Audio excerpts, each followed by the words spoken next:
VDP, l'ensemble de toutes les matières premières. Les vrais patriotes, l'espoir de toute une nation. Appelle-moi le King Sisley, tu vas bien ici. Terminator.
Les défenseurs Jean-Pierre Bemba.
Le défenseur Jean-Pierre Bemba Kondo, le gouverneur Jules Mwami, la victoire est à nous, à Bédachor, Big Boss.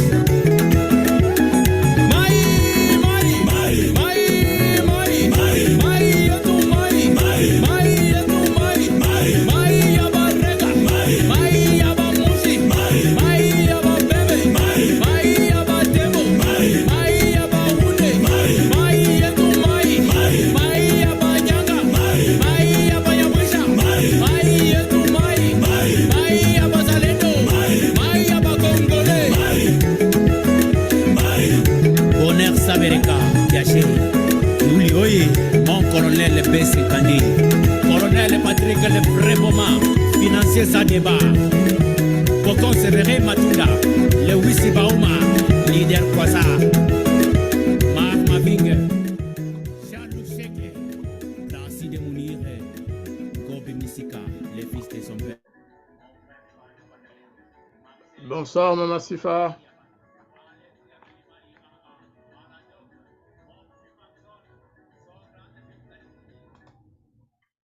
Est-ce que vous m'entendez? Oh, oui, je vous entends. Oh, oui, c'est ça, c'est bon. Bonjour, bonjour. Pas trop fatigué Bonjour. avec après l'émission avec notre Moussalendo en chef. Ah, pas du tout. J'ai suivi la prestation de serment, puis, D'accord. ouais, donc, ouais, C'est vraiment l'événement du jour et qui valait la peine. ouais, ouais, Voilà, justement, ça va dans la ligne aussi de l'émission que nous allons faire ce soir, parce que je pense que le ballet diplomatique qu'on a observé à Kinshasa révèle le fruit du travail diplomatique, justement, et de toute l'action du président Félix Antoine Tshisekedi au cours de son premier mandat. Ah, oui, effectivement, il y en a ceux qui se plaignaient qu'il fait beaucoup de voyages, qui n'ont pas compris le rôle du lobbying. La présence de tous ces dignitaires aujourd'hui témoigne le travail et le fruit de son travail qu'il a obtenu durant tous ces voyages qu'il a effectués.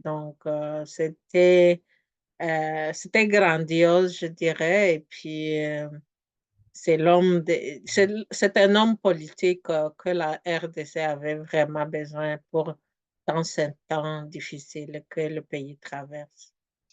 Que le pays a traversé pendant les 5 années de son mandat, du mandat du président Tshisekedi. Il faut rappeler, pour ceux qui ne sont pas d'accord avec l'œuvre ou les actions du président Tshisekedi et son gouvernement et de sa diplomatie, il faut rappeler tout de même que Tshisekedi a été effectivement élu en 2018 et a prêté serment 2019 en janvier. Mais en réalité, il n'a officié, il n'a travaillé que pendant 2 ans. Si on fait attention à tout ce qui s'est passé, les 2 premières années, c'était ce qu'on a appelé le déboulonnage, parce qu'il était minoritaire, tout le pouvoir était entre les mains de son prédécesseur, Joseph Kabila, aussi bien au gouvernement qu'à l'Assemblée, même les soi-disant alliés qu'il avait essayé de concocter ça et là, en fait, il travaillait pour Joseph Kabila. Et donc pendant 2 ans, il s'est d'abord mis à rééquilibrer les choses, à avoir un parlement, non pas à sa dévotion, mais un parlement qui peut permettre au gouvernement de fonctionner. Et là, il a réussi. Ensuite, l'armée. Là aussi, il a fait le nettoyage parce que la plupart des généraux qui étaient à la tête des grandes unités, c'était ce qu'on a appelé parfois des infiltrés, mais tout simplement des officiers qui étaient à la sorte du président Joseph Kabila. Il l'a fait. Et beaucoup d'autres choses. On ne va pas énumérer tout ce qu'il a fait pendant les 2 premières années, mais en tout cas, c'est des années où le gouvernement de Tshisekedi n'a pas beaucoup fait, sauf des actions diplomatiques, parce qu'il avait quand même un ministre et des services diplomatiques qui obéissait justement au président et qui connaissait sa politique dans ce domaine-là. Et puis 2 années de fonctionnement. La quatrième année ou la cinquième année, c'est la période électorale. Donc en fait, le bilan que nous faisons, c'est les 2 années, à partir de la troisième année jusqu'à la quatrième et la cinquième, c'est celle qu'on vient de passer, c'était la campagne électorale. Le président et ses collaborateurs étaient un peu partout. Mais la diplomatie continuait de fonctionner. La diplomatie fonctionnait. Et donc déjà là, ça donne l'idée du travail difficile que le président Tshisekedi avait, mais aujourd'hui, on l'a vu à Kinshasa, c'est impressionnant. Je n'ai jamais vu ça de ma vie de diplomate. Jamais. Vous savez, même à la prestation de serment de Mandela en 94, c'est vrai que c'était Mandela, c'est vrai qu'il sortait de prison où il avait passé 27 ans, c'est vrai aussi que même la curiosité humaine appelait les gens à aller voir Mandela, à l'écouter et à soutenir la nouvelle Afrique du Sud. Vous qui avez suivi les cérémonies de Kinshasa aujourd'hui, qu'est-ce qui vous a le plus frappé? Ah, ce qui m'a frappé, tout, moi je dirais tout, Mhm. tout m'a frappé parce que j'ai vu d'abord l'organisation de l'événement en soi, le protocole, c'était extraordinaire. Le visiteur, donc on vient de le dire, la diplomatie agissante que notre président avait fait, on a vu les visiteurs, beaucoup de dignitaires. On a aussi vu beaucoup d'amis du Congo. Bien sûr, j'ai entendu qu'il y avait une autre réunion, mais quand même, il y a beaucoup de dignitaires, de présidents qui sont venus témoigner leur amour et leur soutien à notre gouvernement. Mais sans oublier la population, le stade, moi je pensais que le stade va éclater parce que c'était plein, donc il n'y avait pas d'espace vide et je pense que le stade peut accueillir jusqu'à 80 000, hein, si je ne me trompe pas. Donc, avoir cette multitude de gens, et avoir beaucoup de visiteurs, l'organisation impeccable. Donc, je pense que tout était spectaculaire. Le président, son discours, en tout cas, le mot me manque pour exprimer la cérémonie d'aujourd'hui, mais ça valait la peine de ne pas dormir pour suivre l'événement qui s'est passé, en tout cas. Vous êtes comme nous tous, hein. Moi, je n'ai pas pu fermer l'œil depuis le début des cérémonies, d'autant que entre-temps, on a eu aussi l'émission avec Jules Moulumba, qui n'a pas été vaine, hein, parce que ça venait en ligne directe de ce qui allait se passer à Kinshasa, justement. Parce que tous les chefs d'État africains n'y sont pas. Il ne faut pas se leurrer.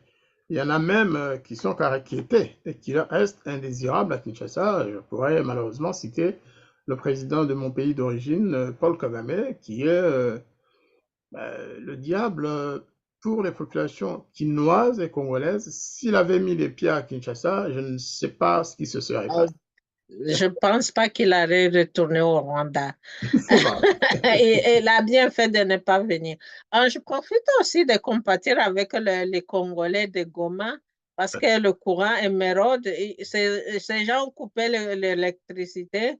On dirait que c'était planifié pour empêcher les gens de suivre l'événement. Mais je tiens à les informer que la prestation de serment s'est bien passée et notre président, maintenant, il est président officiellement. Donc, oui, c'est ça. Mais ce qui s'est passé, c'était extra, extra. Kagame, il a bien fait de ne pas venir, mais Ah, on a vu aussi le peuple congolais a exprimé son amour à certains de nos voisins qui nous ont soutenus dans ces difficultés qu'on traverse. Donc, il y a ces voisins qui ont reçu l'appréciation du peuple congolais parce que le peuple congolais est un peuple qui apprécie beaucoup.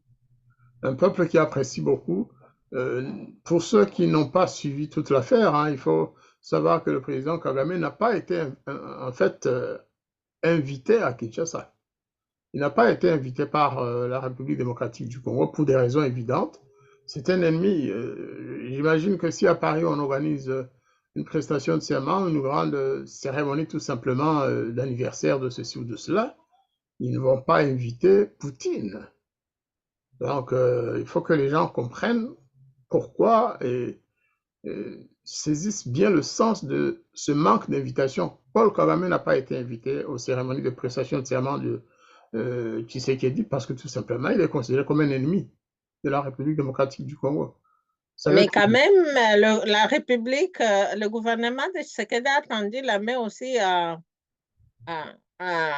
Ruto. On l'a vu quand même, il était là, malgré que le Kenya ne nous a pas bien servi à travers son mandat de l'EAC, donc en République. Donc, nous, on est le Congo, c'est un pays accueillant qui, qui, qui tend la main toujours à ses voisins.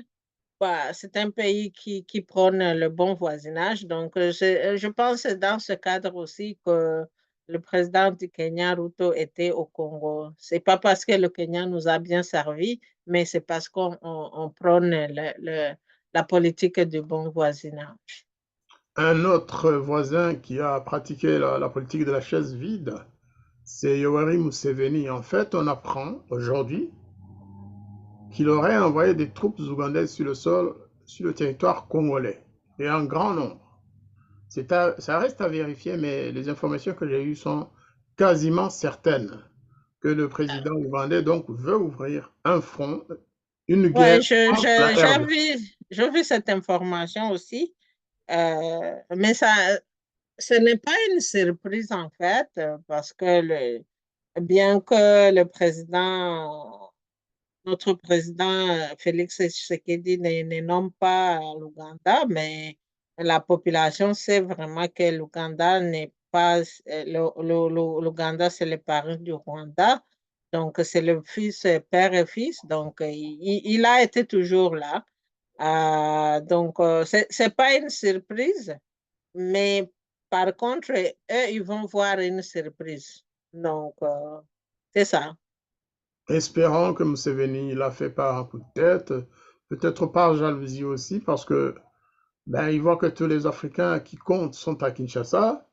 Il a d'abord donné comme prétexte l'organisation du sommet des non-alignés à Kampala, d'accord, mais vous savez, un sommet, ça se termine un jour donné. Il pouvait tout à fait organiser ce sommet de manière à pouvoir assister aux cérémonies de prestation de serment. Mais il ne l'a pas fait. Il ne l'a pas fait. C'est aussi quelqu'un qui est considéré de toute façon comme un ennemi de la RDC. On souhaiterait qu'il n'en soit pas ainsi. D'ailleurs, on se demande encore quel est le sens à donner aux opérations conjointes contre les ADF. C'est une question qu'il faut absolument étudier. Mais quand même, donc, le fait de ne pas venir, c'est toujours pour nous, c'est un bon signe pour nous parce que ça nous mettait en confusion. Est-ce que l'Ouganda est du côté du Congo? Est-ce qu'ils sont là? Non, ils ne sont pas là pour le Congolais, mais ils sont là au Congo pour leurs propres intérêts. Donc, l'événement d'aujourd'hui, la festivité, si quelqu'un se dit ton ami, mais il ne vient pas participer quand tu as une fête, mais il est toujours là pour causer les deuils. Donc, pour nous, le peuple congolais, ça nous permet aussi de savoir qui est de notre côté et qui ne l'est pas. Et je pense que le monde, l'Afrique, le monde entier a témoigné que quand même, malgré tout, le Congo a des amis. Qu'il a des amis et qu'il a des ressources pour, en tout cas dans le cadre de sa culture traditionnelle d'accueil et d'hospitalité, eh bien, le Congo a vraiment fait. Il a mis les petits plats dans les grands pour recevoir toutes ces personnalités. C'était étonnant. C'était étonnant. Même à l'époque de Mobutu, bien sûr, il y avait du monde qui passait, y compris Kadhafi, qui venait avec plusieurs avions, dont certains atterrissaient et repartaient aussitôt pour tromper un éventuel ennemi. Mais on n'en a pas vu autant, même à l'époque de Mobutu. Même à l'époque de Mobutu, on n'a pas vu autant de balais diplomatiques à Kinshasa. J'avais envie de voler et d'y aller. Et j'espère que la prochaine fois, peut-être qu'on aura un autre président. Je pense qu'à l'époque, le Congo sera meilleur plus que maintenant. Je pense que je dois y être parce que c'était, en tout cas, je sentais la joie. Je disais, c'est ça le Congo qui est dans ma tête de mon rêve. Oui, il y a beaucoup de défis à relever, mais quand même, le président a démontré que c'est la volonté. Quand il y a la bonne volonté de changer les choses changent. Quand même, 2 ans comparé à 18 ans, 2 ans comparé à 30 ans. Donc, on a vu beaucoup de choses aujourd'hui qui témoignent la bravure, le courage et l'effort que notre président a fourni pour changer l'image du Congo et du Congolais. Et donc, ça restera dans l'histoire du Congo, cet événement d'aujourd'hui. Vous avez raison, et puisque nous parlons bien sûr de chez nous, hein, de la région des Grands Lacs, en fait, moi je vois surtout le Kivu, hein, le Kivu du Nord, le Kivu du Sud, et les trois pays voisins de cette région, c'est-à-dire le Rwanda, l'Ouganda et le Burundi. Je ne parle pas souvent du Sud-Soudan parce que c'est un peu plus haut, même si l'Ituri et le Haut-Congo, ça fait quand même partie de la zone de l'Est. Et C'est pas parmi les plus haut que trois, le Tchad, mais le Tchad était ouais, là. maintenant je parle surtout de la zone, puisque vous parlez du Tchad, tiens, c'était un élément important. Le Tchad, c'est ce pays où le président Tshisekedi, ou que le président Tshisekedi a aidé à se réconcilier. Le premier ministre actuel, ça je crois qu'il s'appelle, c'était un opposant jusqu'il y a peu. C'est le président Tshisekedi qui l'a réconcilié avec le président Déby, le fils de l'ancien. Et ils se sont réunis à Kinshasa. Le président était le médiateur, ou en tout cas ses services, et lui-même a rencontré le président Déby et il l'a convaincu de se réconcilier avec son pire opposant, hein, parce que c'était un opposant qui avait aussi les moyens de combattre le régime. Eh bien, aujourd'hui, c'est lui qui est Premier ministre. Après la réunion de Kinshasa, il a été, il a eu un mouvement de rapatriement qu'il a lui-même demandé, mais en fait, c'est le gouvernement de Déby qui a été forcé de le prendre. Ils ont signé des accords où M. Masra est devenu Premier ministre. C'est un résultat important dans la diplomatie congolaise. Ce n'est pas Ouais. toujours le cas. Un pays en guerre, un pays qui a ses propres problèmes, qui va quand même mener un exercice de médiation et qui finalement recolle les morceaux tchadiens du paysage politique tchadien jusqu'à faire de son opposant le Premier ministre actuel. C'est très important, c'est un succès de plus. Ouais, ouais. Alors, on va parler pas en détail, on ne va pas entrer dans tous les détails, dans tous les succès ou les infortunes de la diplomatie congolaise.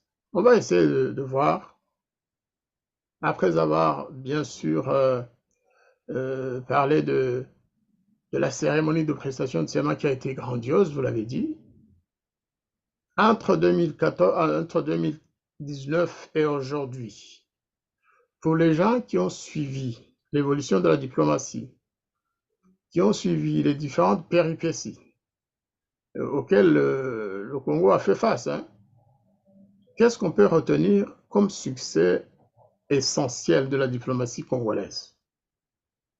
Les points principaux.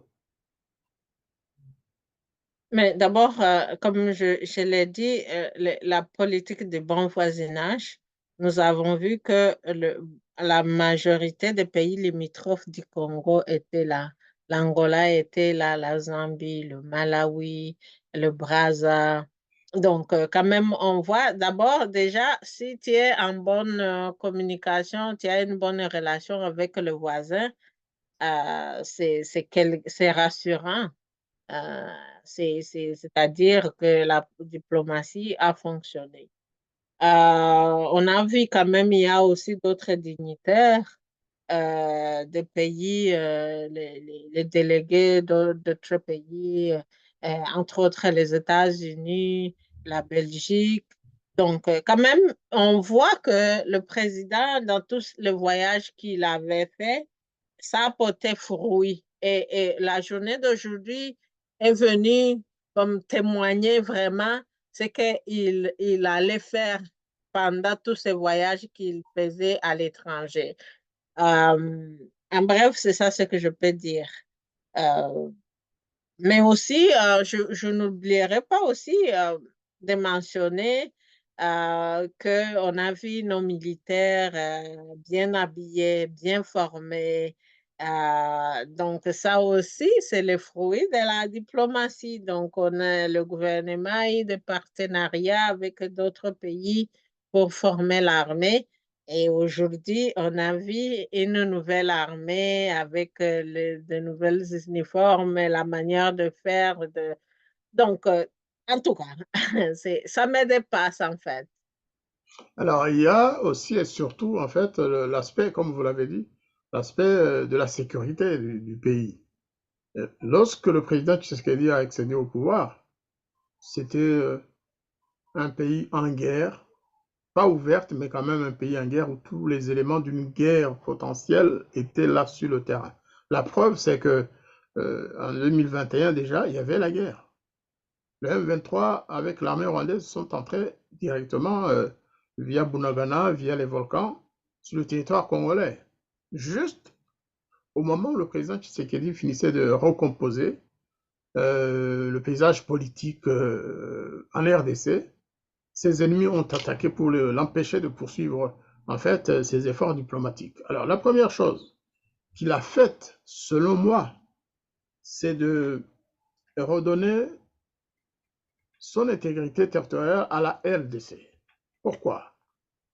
Parce que lorsque vous avez une partie de votre territoire qui est occupée par un groupe rebelle étranger ou une armée étrangère, mais que vous n'avez pas l'autorisation ni le droit d'acheter des armes, c'est-à-dire de vous équiper militairement, ça veut dire que vous ne jouissez pas de votre intégrité territoriale, vous ne jouissez pas de votre souveraineté entièrement. En réalité, la communauté internationale avait mis la RDC en situation d'inconfort diplomatique et d'impuissance, tout simplement. D'impuissance parce que ceux qui attaquaient le Congo avaient plus de moyens que l'armée congolaise. D'ailleurs, le secrétaire général de l'ONU, M. Guterres, l'avait dit. Il avait dit que le M23 était mieux armé que le Congo, que ses militaires étaient mieux entraînés que le Congo et même mieux entraînés que la MONUSCO. Donc c'est là la première chose que le président Tshisekedi a faite. Le fait qu'avec insistance, plusieurs tournées, plusieurs voyages à New York, le Congo est quand même parvenu à convaincre les Nations Unies, le Conseil de sécurité, de lever l'embargo qui pesait sur le Congo en termes d'équipement militaire. Qu'est-ce que vous pensez de cette victoire en fait? Parce que c'est une victoire, un pays qui n'a pas la possibilité de libérer son territoire, c'est un pays qui n'est plus indépendant. Qu'en Ben, pensez-vous? absolument, absolument, parce que le pays était attaqué, mais il n'avait pas le moyen pour se défendre. C'est comme on te met dans une cage, on te dit, il faut te battre avec quelqu'un qui t'a mis dans la cage, je dirais, parce que parmi les gens qui siègent à l'ONU, il y a les gens les pays qui ont béni le Rwanda pour venir attaquer le Congo. Donc, moi, je dirais c'est le même pays qui infligeait l'embargo à la RDC. Donc, le fait que l'embargo a été levé, c'était une victoire, une grande victoire d'ailleurs. Et aujourd'hui, on l'a vu quand même que ça changeait l'image, bien que le physique, c'est une partie. Mais aussi, quand même, on a vu que au niveau physique, la présentation d'abord, c'est extraordinaire. Mais aussi, on a vu les démonstrations. Ça, c'est pour, et aussi pour moi, c'est un signal fort pour les ennemis du Congo qui pensaient que le Congo va toujours rester dans la position de faiblesse. C'était pour leur dire, fais attention. Euh, le Congo que vous connaissez n'est plus le même Congo. Oui, il y a des défis à l'Est, mais je pense que ça, avec le temps, comme je dis toujours, il y a la volonté et les choses vont continuer à progresser dans la bonne voie.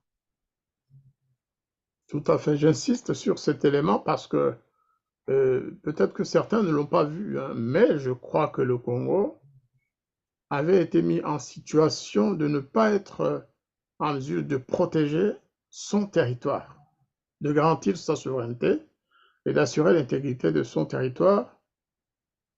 J'insiste encore, ça voulait dire que le Congo avait perdu son indépendance. La politique de défense, normalement, a pour objet d'assurer l'intégrité du territoire et la protection de ses populations. Lorsqu'un pays n'a pas les moyens de protéger le territoire qu'il a le devoir normalement de garantir, et qu'il ne peut pas protéger les populations qui habitent ce territoire, eh bien, ce pays n'a plus d'indépendance. C'est une indépendance nominale, mais qui n'a pas de réalité. Alors, autre chose, c'est quand même qu'après avoir, il l'avait déjà fait, c'est vrai, après avoir obtenu la levée de l'embargo, c'est-à-dire la possibilité de faire face aux ennemis, que l'ONU considérait comme plus puissant, comme plus fort, comme plus outillé, mieux équipé que la RDC, le Congo a immédiatement augmenté le volume. Il a monté sa voix pour dénoncer les agresseurs. Ce qu'avant, il ne pouvait pas faire. Et quand il le faisait, on se moquait du président Tshisekedi ou de son ministre. On disait, mais pourquoi vous pleurnichez tout le temps? Si vous n'avez pas les moyens de vous protéger, alors taisez-vous. Oui, je me rappelle aussi lorsque le président Macron, il était venu à Kinshasa, dans son discours, qui cherchait à responsabiliser le gouvernement congolais, que ce ne sont eux qui ne sont pas capables de sécuriser le pays, mais en faisant semblant que la France siège au sein de l'ONU et c'est parmi les pays signataires qui empêche la RDC de se procurer des armes, donc qui avait signé l'embargo contre le Congo. Donc, pour moi, c'était comme toucher dans l'œil d'un enfant qui est déjà blessé.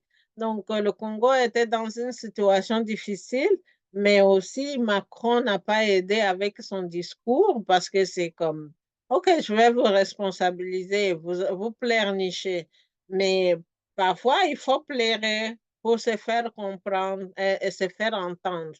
Parce que nous avons vu que le président a dit, OK, même si vous nous empêchez, et ça m'a rappelé l'histoire dans la Bible de la personne qui ne voyait, malvoyant, qui avait entendu que Jésus allait passer, et puis il a essayé d'essayer de dire, Dieu, Jésus, viens m'aider, mais déjà, il y avait toujours des voix qui lui disait n'appelle pas le maître, n'embête pas le maître, taisez-vous. Et je pense que certains des pays, ils disaient à notre président de fermer la bouche, de ne pas ouvrir, de ne pas dire tout ce qu'il disait, mais à force de continuer de répéter le message est passé. Je pense aussi le fait qu'il a répété le même message partout où il passait, les voisins, certains pays à l'international ont compris, mais aussi la population. C'était une voix pour réveiller la population parce que la population congolaise, c'est comme si elle avait accepté euh, la défaite, en fait, qui était qui nous était imposé. Donc, je pense, à force de répéter, de dire non, ce n'est pas nous le problème c'est le voisin. Donc, et la population congolaise a compris que oui, on a la force de nous défendre, mais aussi les autres, le voisin, certains voisins, certains pays à l'international ont compris que non, il faut quand même faire quelque chose parce que c'est le temps. C'est trop, c'est trop. Après 12 millions, plus de 12 millions, donc il fallait quand même faire quelque chose et c'est la diplomatie, le lobbying de haut niveau qui a été fait. Donc, oui. Tout à l'heure, vous avez parlé de la montée en puissance de l'armée. L'armée n'aurait pas pu effectuer cette montée en puissance sans les équipements que le Congo a pu acquérir, sans les moyens supplémentaires que le Congo a pu aussi engranger en reprenant finalement son indépendance économique, en reprenant le contrôle de ses ressources minières notamment, en signant de nouveaux contrats avec les États, comment on les appelle, les Émirats arabes unis, avec la Chine et avec d'autres pays d'Afrique, l'Afrique du Sud, l'Angola et autres. Donc, si le Congo n'avait pas eu les moyens de pouvoir imposer la paix, de pouvoir garantir le contrôle de son territoire et effectuer cette remontée en puissance de l'armée, le Congo n'aurait jamais pu faire ce qu'il a fait. Le gouvernement congolais n'aurait pas pu obtenir ces résultats. Et en plus, les gens qui imposaient la guerre au Congo, ce sont eux qui avaient la même mise sur nos ressources. Donc, c'était normal que le Congo ne soit pas capable de se procurer ce qu'il devrait se procurer. L'armée congolaise, c'était une armée qui paraissait très pauvre du monde. Mais quand même, après que le président a compris, mais si vous n'avez pas l'économie d'abord du pays, donc vous n'avez rien. Et je tiens toujours à rappeler aux gens, certaines personnes pensent que le Congo toujours est faible. Le Congo n'est pas un pays faible. Tout ce monde vient chez nous pour nous affaiblir parce qu'ils ont peur si le Congo devient très fort. Ah, c'est comme un éléphant. Certains disent que c'est un éléphant qui est mort, mais ils se trompent. C'est un éléphant qui a trébuché, mais il se relève petit à petit parce que pour un éléphant, pour se lever, ça prend du temps. Donc, je pense que pour ceux qui continuent à penser que le Congo est un pays faible, qui vont continuer à semer la terreur et la désolation, je leur donne le message que ce n'est plus le cas. Et la cérémonie d'aujourd'hui, moi je retourne toujours à la cérémonie d'aujourd'hui, c'était un message clair, non verbal, qui dit à tous ces mondes-là, si, qui ont cette amergue, je ne sais pas comment on dit ça. L'appétit ou Oui, l'appétit de venir nous créer des guerres pour avoir une part sur le gâteau. euh, de commencer à penser comment passer par la grande porte, parce que ceux qui sont habitués à passer par des fenêtres n'auront pas l'occasion de le faire. Ils seront coincés. ils seront coincés. Alors, toutes ces actions diplomatiques, d'une certaine manière, comme effectivement la levée de l'embargo, la possibilité d'acheter des nouveaux équipements militaires, non pas parce que le Congo voulait faire la guerre à qui que ce soit, mais ça lui a permis de faire face, en tout cas de limiter les effets de la nouvelle guerre qu'on voulait lui imposer. Ça aussi, je pense, contribuer à redonner sa fierté au peuple congolais. Le peuple congolais qui s'est dit à la fin, tiens, nous aussi, on peut effectivement avoir une armée forte, organisée, on peut faire des recrutements, augmenter le nombre de nos militaires, les équiper comme il faut. Cela, je crois, a permis aussi de redonner sa fierté au peuple congolais. Ouais. Et puis, former son armée, ce n'est pas seulement pour aller faire la guerre. Ah, bien sûr, nous sommes dans le contexte de guerre qui nous est imposé par des pays voisins, certains pays voisins, mais les pays comme les États-Unis, ils forment toujours l'armée. Mais est-ce que c'est pour toujours aller faire la guerre aux autres? Non, c'est pour sécuriser le pays. Donc, je pense dans ce cadre aussi, pour ceux qui pensent que seulement le président est en train de former l'armée pour aller euh, battre les M23, oui, c'est une des raisons, mais un pays fort doit avoir une armée qui est forte. C'est dans ce sens que notre président fait son possible pour que le Congo ait l'armée qui est parmi les armées les plus fortes du monde. Et je pense qu'on a vu aujourd'hui que ce rêve-là va se réaliser si bientôt. Et en parlant de faire la guerre au M23, en fait, qui n'est pas le vrai adversaire du Congo. L'adversaire, c'est le Rwanda, c'est l'Ouganda et c'est certaines autres armées d'Afrique qu'on ne voit pas sur place, mais qui soutiennent Kigali. Je crois aussi qu'une des victoires diplomatiques, même si au départ c'était considéré comme une maladresse ou une erreur, moi ce n'est pas mon point de vue. Le fait que le Congo ait pu adhérer à la communauté d'Afrique de l'Est, ce n'était pas une erreur. Ça a permis au Congo d'entrer, effectivement, de voir dedans ce qui se passe, de subir des trahisons de la part de certains de ces pays, mais maintenant le Congo les connaît et sait à qui il peut faire confiance.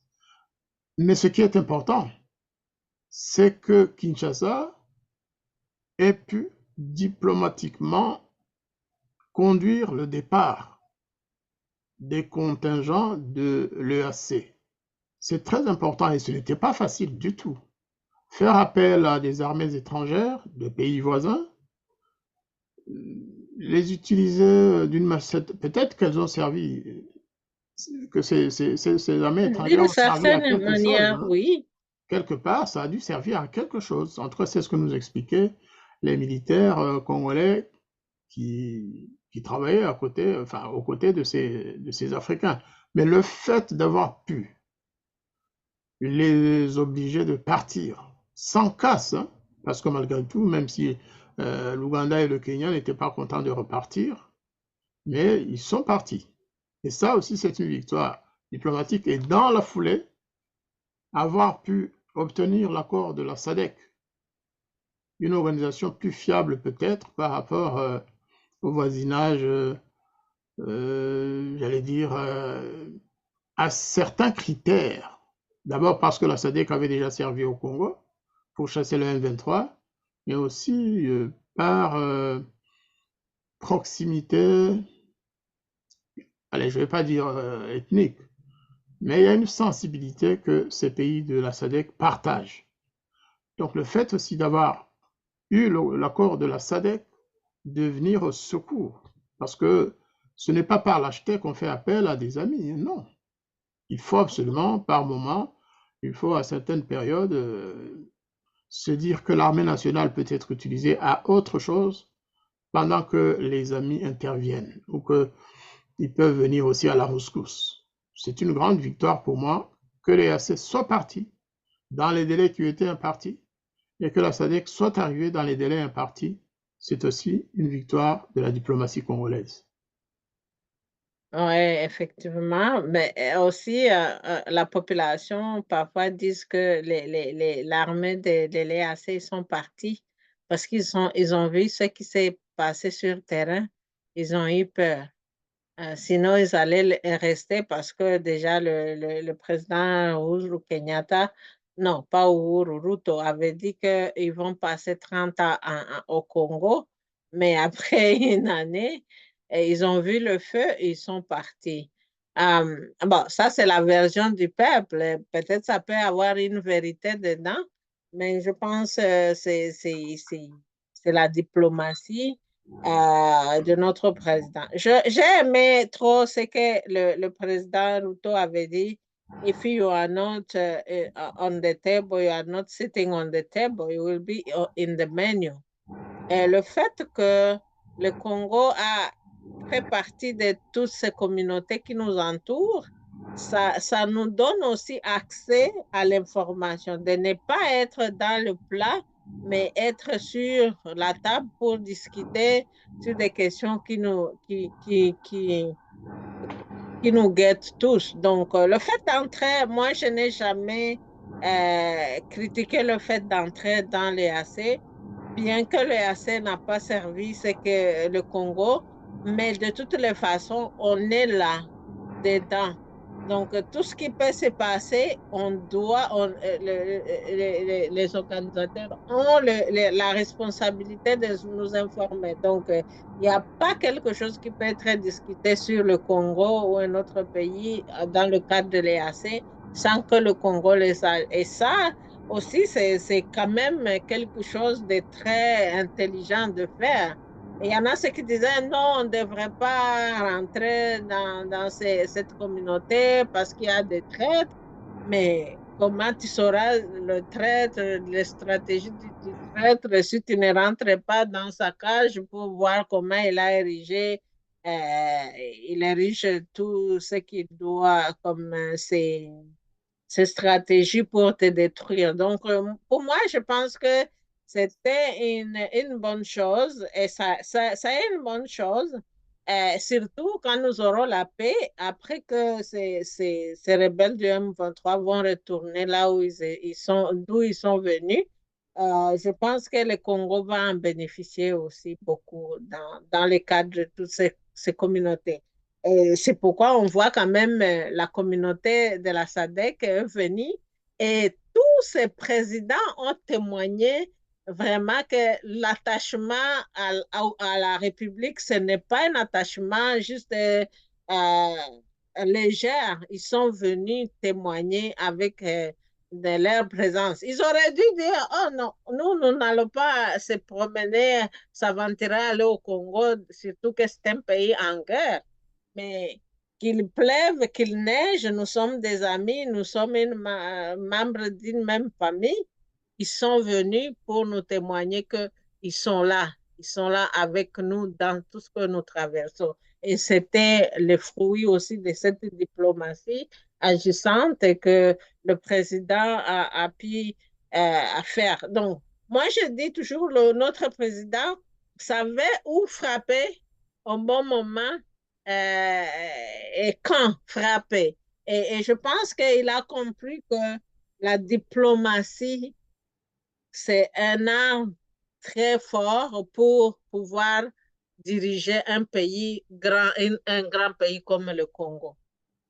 Vous faites bien de souligner aussi l'apport de la population du Nord Kivu. Et d'ailleurs, cela peut nous mener aussi au succès de la diplomatie congolaise par rapport aux Nations Unies précisément, en l'occurrence la signature d'un accord ou d'une convention pour le retrait de la MONUSCO, parce que la MONUSCO est au Congo depuis plus de 20 ans. Et jusque-là, elle ne faisait rien. Le secrétaire général se contentait de dire que la MONUSCO n'avait pas les moyens de protéger la population. Alors, qu'est-ce que vous faites au Congo si vous ne pouvez pas protéger la population, alors que c'est votre mission première? Eh bien, ils ont quand même, à la fin, plié. Et ils vont plier bagage. Et là aussi, vous constatez le couple diplomatie, c'est-à-dire le Tundra et son équipe, bien sûr sous la houlette du président Tshisekedi. Un couple s'est formé, c'est entre la diplomatie congolaise et la population concernée par la présence de la MONUSCO. Vous ne voulez pas partir?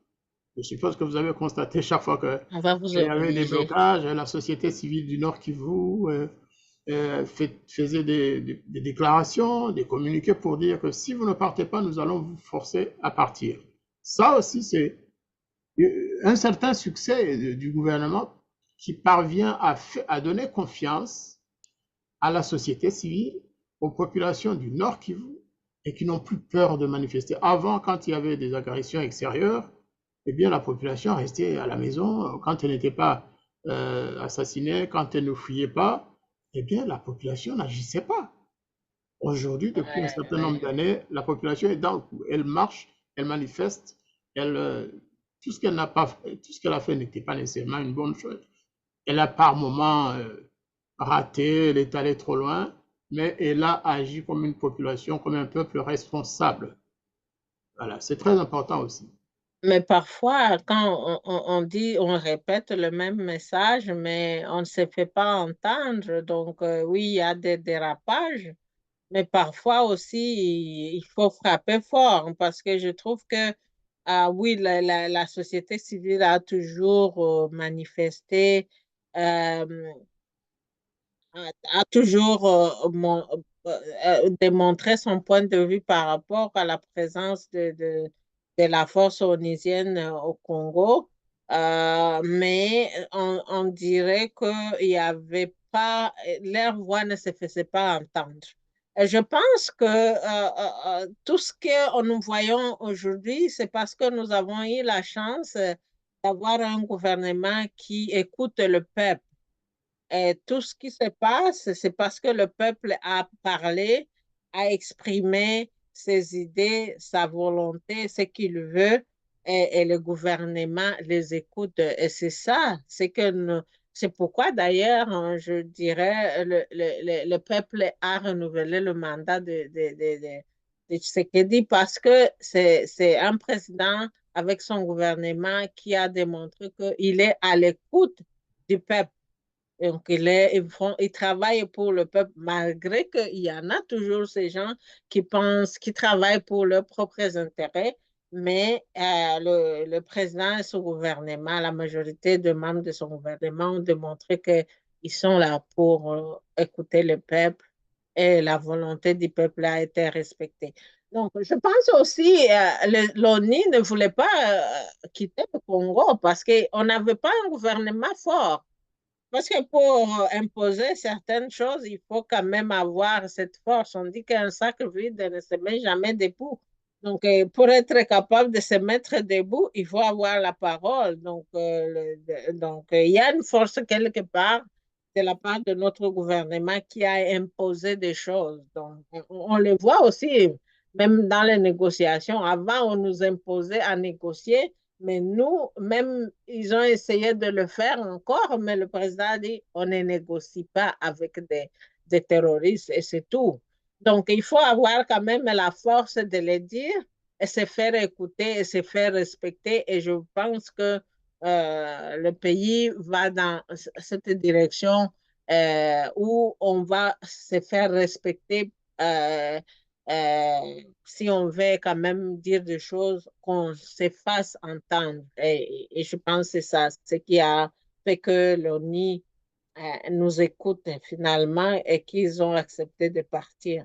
On est capable de se protéger, la population, le peuple, à travers le Ouazalendo, ils ont démontré qu'ils sont capables de se protéger. Donc, on ne voit pas l'importance de l'ONU, surtout qu'ils n'ont rien fait pour protéger la population. Parlant des Ouazalendo, justement, c'est un autre point sur lequel j'étais en train de réfléchir.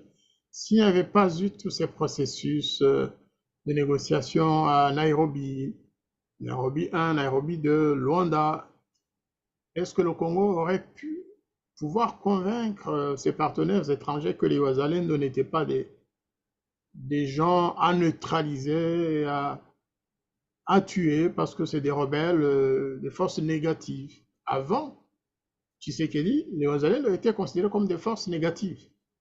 Ils étaient même combattus par leur propre gouvernement. Mais depuis, la diplomatie congolaise a convaincu à la fois les pays africains et même l'ONU, les experts de l'ONU, chaque fois qu'ils revenaient sur les Ouazalendo, les Maïmaï, ils disaient que ce sont des forces négatives dont il faut absolument se débarrasser. Tout ça, c'était pour, bien sûr, protéger les intérêts de ce pays, du Rwanda, qui agresse la RDC et qui trouvait de la résistance auprès des Ouazalendo. Ça aussi, ça a été, je crois, une victoire de convaincre. Aujourd'hui, on en parle dans les rapports, mais il n'y a plus d'insistance pour demander qu'on neutralise les Ouazalendo. Au contraire, je dirais Mais même, la narrative change toujours quand vous avez la force. Donc, on sait, par exemple, au Rwanda, il y a une seule narrative qui est acceptée par rapport à ce qui s'est passé au Rwanda, le génocide. Au Congo aussi, il y avait une narrative négative contre les forces Ouazalendo. Donc, mais pourquoi la narrative change? C'est parce que quand on a le pouvoir et la capacité de se faire respecter, on dit, les États-Unis font des dégâts partout, mais on ne sentira jamais, on n'entendra jamais où on dit, oh, c'est mauvais. Donc, on voit ce qui se passe au Gaza, mais c'est pas, c'est horrible. Est-ce que ça empêche toujours les gens de soutenir l'Israël? Il y en a toujours les gens qui soutiennent l'Israël malgré tout ce qui se passe dans la bande de Gaza. Donc, ce qui concerne la narrative, ça dépend du gouvernement et la position euh, qu'occupe le gouvernement. Donc, à l'époque, le gouvernement est même s'ils avaient compris le rôle de ces groupes qu'ils appelaient négatifs et essayaient de maximiser leurs efforts, le Congo ne serait pas là où ils sont. Mais regarde, depuis que les Ouazalendo, dans toute sa diversité, se sont mis ensemble pour travailler contre les ennemis du peuple, euh, une armée des armées qui venaient dans une journée qui occupait toute une partie du pays ne sont même pas capables d'occuper des territoires. Donc, on voit quand même le président, notre gouvernement actuel a compris la force derrière son peuple. C'est un gouvernement qui a voulu donner la voix à son peuple, parce que c'est là où je disais, le gouvernement a voulu écouter les doléances du peuple et ces gens qu'on appelle les forces négatives, en tant que quelqu'un qui a fait la résolution de conflits, il n'y a pas de le conflit, c'est un moyen de communication. Et si on est fait, le message ne passe pas, c'est là où on voit les conflits. Mais le gouvernement a dit non, nous, on ne veut pas se battre, on veut vous entendre. C'est quoi, pourquoi vous vous battez en tout cas? On veut savoir vraiment la raison profonde de ces chicanes. Mais se sont retrouvés que ce n'est pas eux, les forces qu'on appelle négatives, le problème. Mais le problème, c'est extérieur à nous, au peuple congolais. Donc, c'est dans ce sens qu'ils ont travaillé ensemble pour se battre contre la force extérieure qui vient attiser la haine et la division, comme diviser pour régner, diviser les Congolais pour continuer à régner sur le Congo. Donc, je pense que la main qui a été tendue par notre gouvernement a aidé aussi à tous ces mondes des Ouazalendo, dans leur diversité, de mettre ces Ouazalendo ensemble pour en faire une force capable de combattre l'ennemi de n'importe quelle force. Donc, c'est ça, en bref. Vous avez raison. En réalité, de mon point de vue en tout cas, ayant observé les Ouazalendo depuis qu'on en parle beaucoup, j'ai même constaté que le narratif a totalement changé. Rappelez-vous, au début du gouvernement Tshisekedi, certaines personnalités n'hésitaient pas à dire que, oui, vous savez, il n'y a même pas de guerre au Congo, peut-être pour avoir des financements, pour qu'on ne dise pas que le Congo est un pays en guerre. Mais certains disaient, ça se passe à 2000 km de Kinshasa, donc il n'y a pas de guerre dans le pays. Eh bien, depuis ce moment-là, depuis que les populations du Nord Kivu et d'ailleurs ont tapé du poing sur la table pour dire non, non, non, nous sommes en guerre, nous mourrons sous les bombes de notre voisin. Notre pays a été agressé, il est occupé par les troupes rwandaises et par les troupes venues d'ailleurs. Eh bien, c'est en ce moment-là, en fait, que le phénomène Ouazalendo a commencé à avoir plus de force.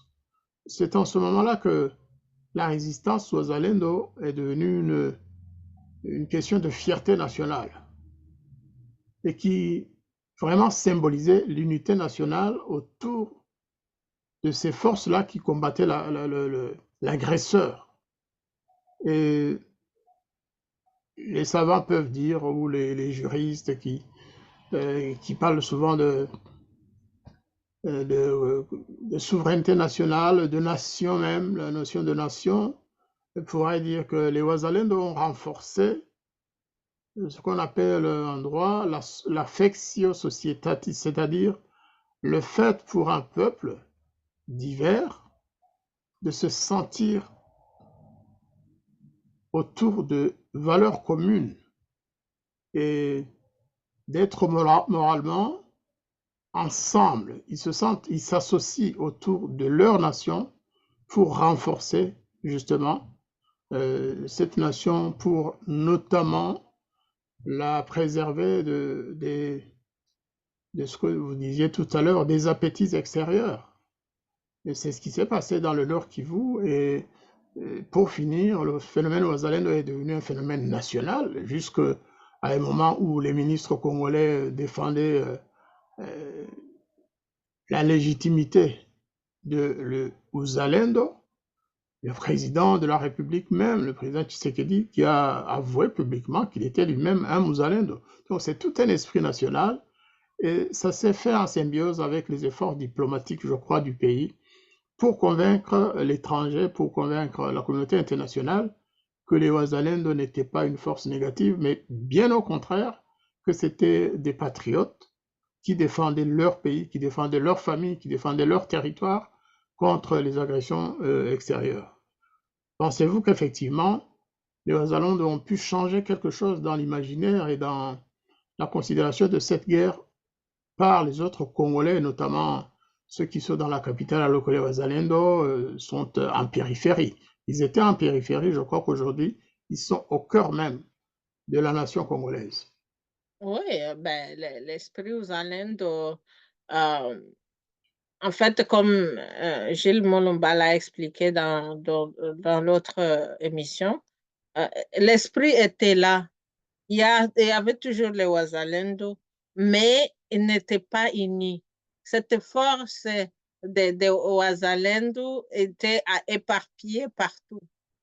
Donc, le fait d'amener toute cette force-là ensemble, qui avait commencé dans les zones qui sont en guerre, ça a réveillé les esprits partout dans le pays. Et j'ai entendu d'autres pays voisins aussi commencent à parler de Uzalendo.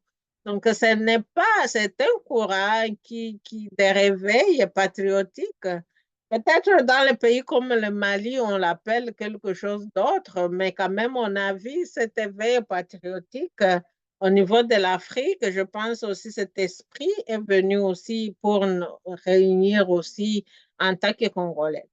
Je tiens aussi à rappeler le peuple congolais que les pays occidentaux ont compris la force de la diversité. Ils amènent les étrangers pour venir fortifier cette diversité, cette force qu'ils n'ont pas. Donc, nous, le Congolais, on n'a pas besoin d'aller appeler les gens, de recruter les gens à l'étranger pour venir, parce que nous avons déjà cette diversité, 400 plus d'ethnies. C'est une force énorme, mais l'ennemi le sait déjà. Il dit, OK, on va diviser. On va les diviser comme ça pour pouvoir faire ce que nous devons faire. C'est pourquoi je tiens aussi, je prends cette occasion aussi et le président de la République l'a dit dans son discours que parmi la mission, c'est renforcer la cohésion de Congolais. Donc, il faut que chacun d'entre nous travaille pour renforcer cette cohésion et valoriser cette richesse que nous n'avons pas toujours eu la chance de voir et de valoriser. Donc, c'est le temps de le faire. On a vu les chefs coutumiers venir. Ça aussi, c'est un autre signe que le président de la République a démontré. C'est un signe. Il a accueilli tous les chefs coutumiers qui étaient présents. C'est-à-dire, nous tous, dans notre diversité, de quel niveau, tous les niveaux, on est là. Ça, c'est notre mandat en tant que peuple. On doit y travailler fort, chacun dans sa capacité pour faire ce mandat, un mandat réussi dans toute notre diversité, bien sûr, en appuyant nos Wazalendo et en continuant à travailler sur notre esprit de Wazalendo. Parce que c'est un travail continu.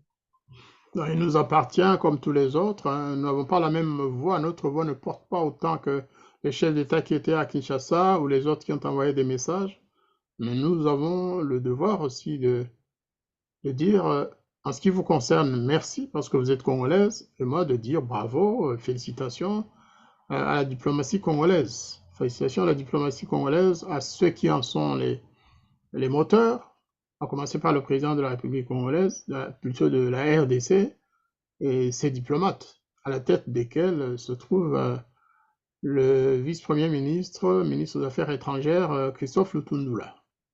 Ils méritent vraiment, leur équipe mérite des félicitations du peuple et même des voisins qui souhaitent le bonheur des peuples de la région. Je crois que c'est très important, nous devons nous y associer, nous devons tout faire pour que cette diplomatie continue à conquérir des horizons nouveaux, à gagner et à convaincre la communauté internationale que le Congo est un pays souverain.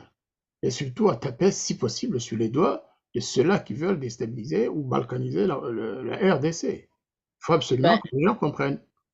moi, je dirais que ce serait difficile pour certains des Occidentaux de la communauté internationale parce que parmi eux, ce sont eux qui ont béni Kagame. Donc, si c'est taper Kagame sur le doigt, c'est comme se taper lui-même. Moi, je dirais toujours, je leur dis toujours, le peuple congolais doit se prendre en main. Et se prendre en main, ces gens qui bénissent les ennemis de Congo, ils vont être obligés de venir, s'ils veulent nos minéraux, ils vont venir chez nous. Mais nous devons leur démontrer que nous sommes unis et nous travaillons pour l'intérêt du peuple. Parce que, comme le président l'a mentionné, on le sait toujours, il y a des gens qui ne travaillent pas pour l'intérêt du peuple. Et c'est pourquoi ces gens qui nous causent la guerre profitent toujours passe à travers toutes ces forces-là de mauvaise volonté, qui ne veulent pas que la paix revienne au Congo. Donc, c'est le temps que tout ce monde se rallie derrière le président de la République, mais aussi, je pense que c'est un travail personnel. Chacun doit travailler sur lui-même et voir ce qu'il va faire pour notre cher pays, le Congo dans ce quinquennat qui vient juste de débuter aujourd'hui et aussi porter la voix partout où nous sommes. Si vous avez l'occasion, dites ce qui se passe au Congo. S'il y a des choses qui ne marchent pas, dis-les. Peut-être ça va arriver dans les oreilles de notre président. Et les dirigeants locaux, peut-être il y en a ceux qui vont travailler qui travaillent qui fait la paix au Congo. Donc, je pense, si on a l'occasion, faites ce que vous avez à faire pour que la paix revienne. Moi, j'ai envie de voir un Congo nouveau où nos enfants ne pensent pas qu'à la guerre, ne pensent pas qu'aujourd'hui, mais que les enfants commencent à rêver, à s'imaginer le futur meilleur dans 10 ans, 20 ans, 30 ans. Qu'est-ce que je vais faire dans les 30 ans? Mais aujourd'hui, nos enfants pensent seulement aujourd'hui. Qu'est-ce que je vais manger? Est-ce que je vais me réveiller? Tout ça. Donc, je pense que les enfants du Congo, on doit de rêver et je pense que c'est le temps. Ceux qui travaillent avec l'ennemi, mais qui donnent la chance à leurs enfants d'aller étudier à l'étranger et de rêver, mais en oubliant que même s'ils rêvent chez les autres, ils n'ont pas chez eux, de les rappeler que même si tu es bien chez les autres, il faut aménager l'effort pour que la paix revienne chez toi. Parce que nous sommes qui nous sommes, parce que nous sommes élevés par notre terre. Moi, j'ai été élevée par Massissi, j'ai mangé les maïs de Massissi, les haricots de Massissi, j'ai bu le moutobe de Massissi, c'est pourquoi je suis qui je suis. Même si je suis à l'étranger, je dois travailler fort pour que la paix revienne chez moi, parce que c'est le sang qui coule dans mes veines de Massissi. Je vous remercie beaucoup. Vous faites bien de mentionner Massissi. Justement, j'allais vous demander, puisque nous nous dirigeons vers la fin de notre émission, d'envoyer un message à vos compatriotes congolais d'abord, de façon large, et aussi en particulier aux ressortissants de Massissi, Rutshuru, Butembo, Beni, Bukavu, tous les deux Kivu en fait, mais aussi à tous les Congolais qui nous écoutent et qui souhaiteraient avoir le message de fin de Mama Sifa. Et absolument, quand vous ne faites pas de message, eh bien, ils protestent. OK. Donc, le message pour tous ces déplacés, c'est le message d'encouragement. Je sais que ce n'est pas une situation difficile. Moi-même, j'ai été réfugiée déplacée, donc je connais, ce n'est pas une situation facile.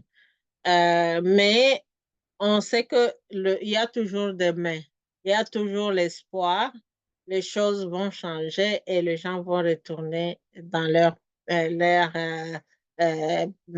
pays, dans leur territoire, dans leur région territoire. Donc, oui, c'est long,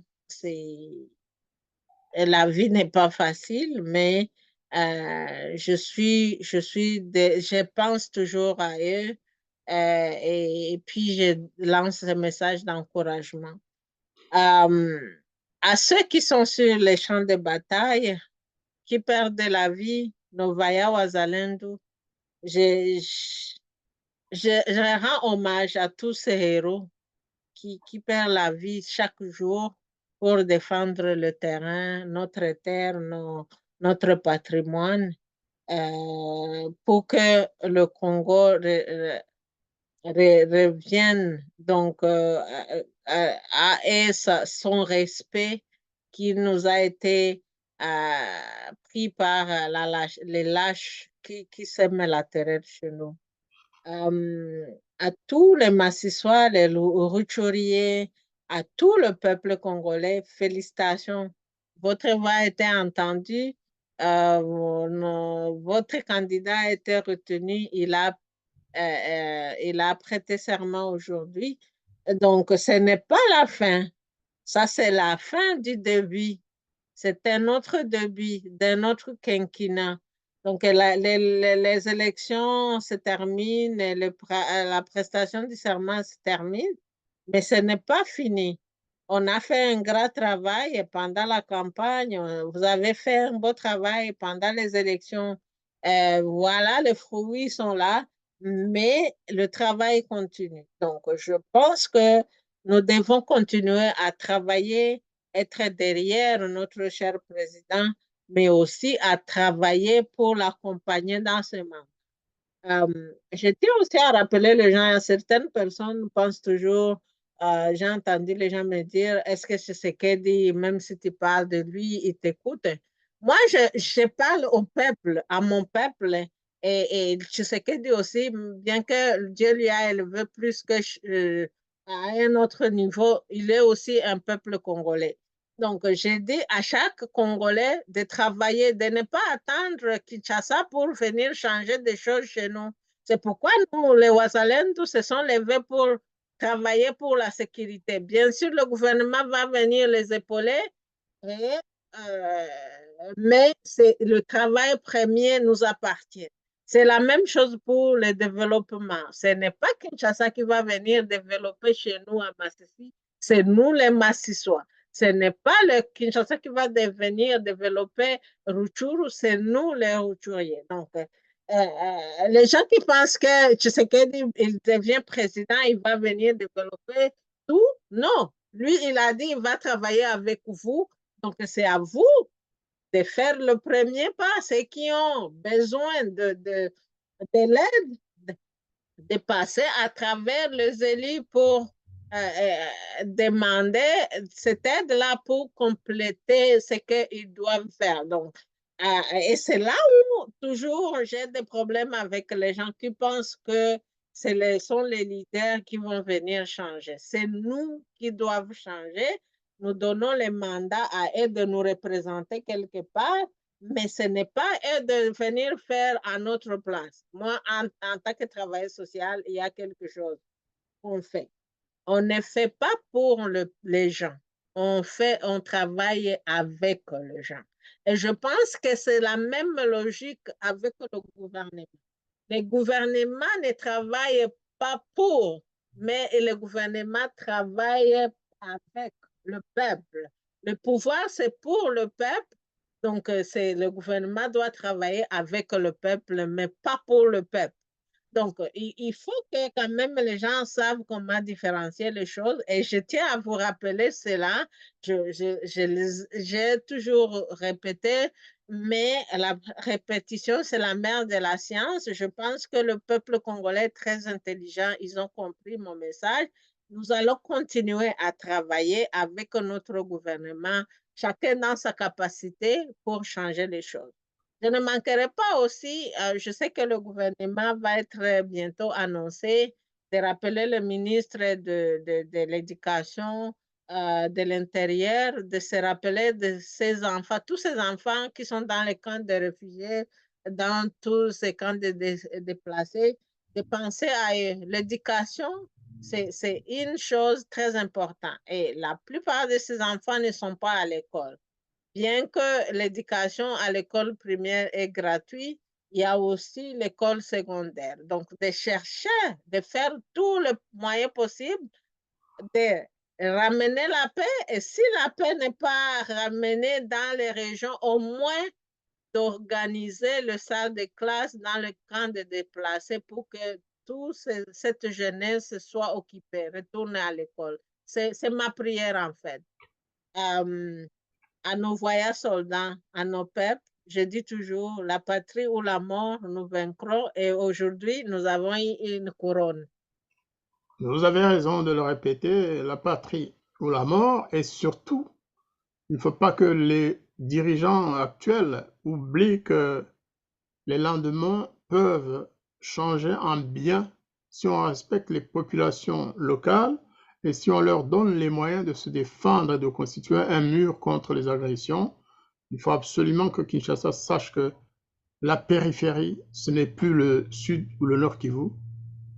Il n'y a plus de périphérie. Le nord Kivu, le sud Kivu sont au centre de la vie de RDC. Tout le monde le sait aujourd'hui.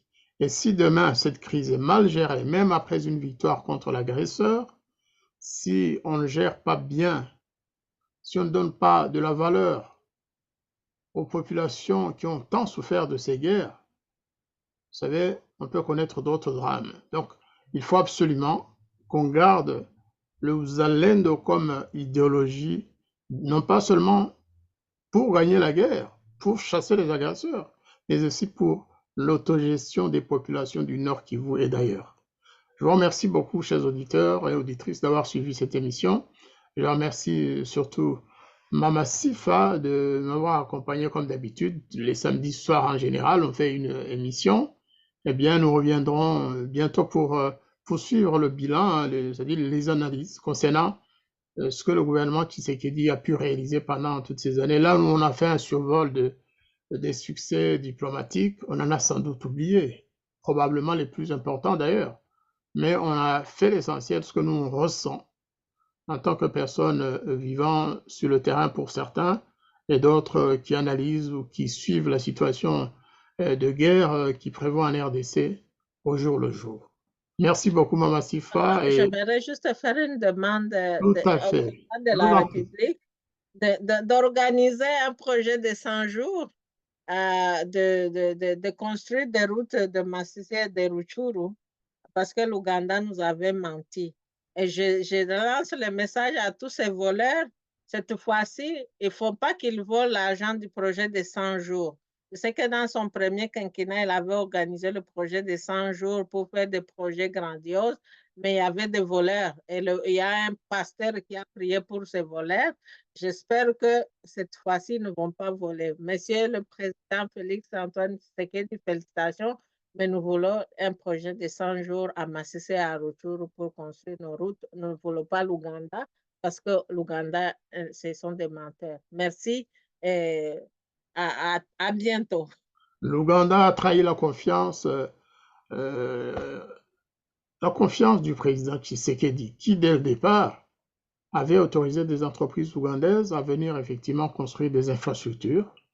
Je crois que le ministre Alexis Gisaro pourrait en parler, mais ça ne s'est pas passé comme on attendait. Au contraire, l'Ouganda s'est mêlé de cette guerre et les infrastructures attendues ne sont pas venues, n'ont pas été réalisées. Donc, une fois encore, merci de nous avoir rappelé cette réalité aussi. Et à très bientôt, probablement demain ou un autre jour, pour continuer à analyser la situation qui prévaut dans le prochain mandat du président Tshisekedi. Merci Mama Sifa et merci à tout le monde. Merci et bon week-end. Merci.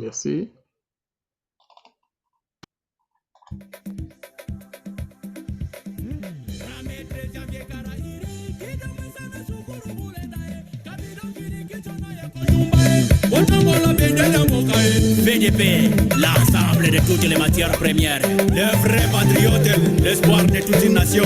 Appelle-moi le King Sisley.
Jean-Pierre Bemba.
Le défenseur Jean-Pierre Bemba Congo, le gouverneur Chirimwami, la victoire est à nous, à Bédachor, Big Boss.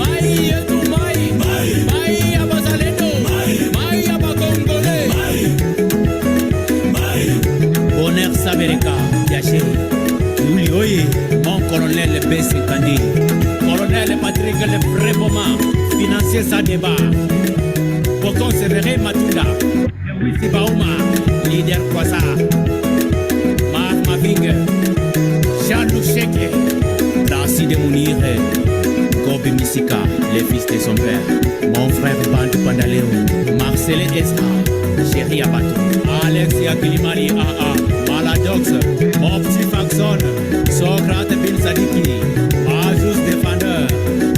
Merci beaucoup. Ulijifunza risasi jana, mnapenda mpigani na wazalendo.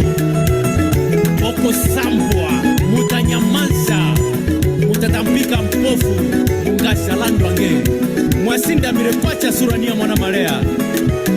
Manga Tchachuka, Munga Ndiamwa Mafi, Jimanga Kanefu, Alto Anasa, l'officier de la nouvelle génération.